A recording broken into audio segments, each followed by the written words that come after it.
around the lock.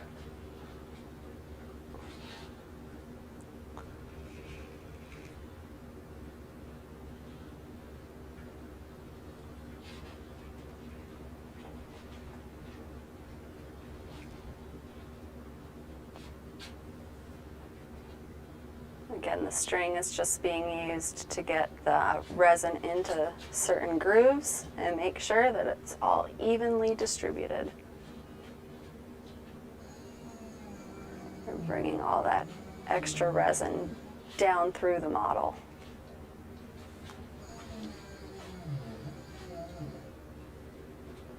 And that's how a prosthetic socket is made. So when the laminated socket is complete, it can come out looking like this. This was a model we made where a patient had brought in a fabric, and we used that to customize the socket design.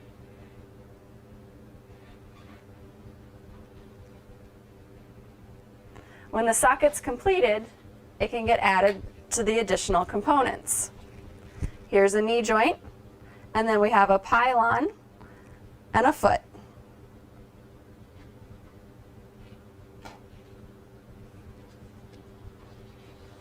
So our next step is to finish the products so that we can put them on our patients.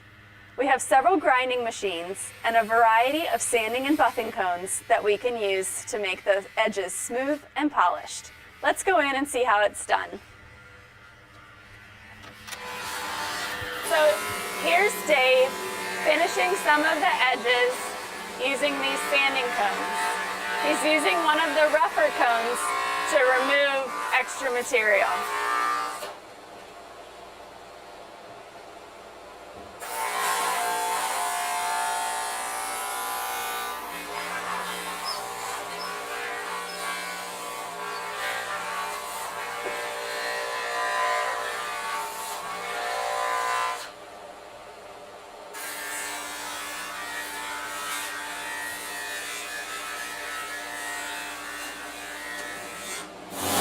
Grinding the plastic on the machine here. It's a rougher sanding cone, and he's going to use this to make the lines nice and straight and remove any of the extra plastic in order to get the correct trim lines.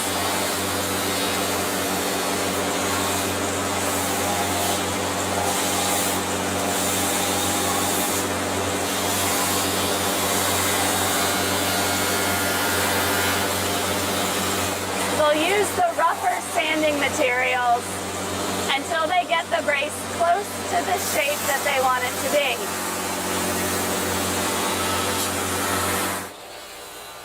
So once we get our trim lines close, we can switch to one of the polishing cones, and that makes our edges nice and smooth.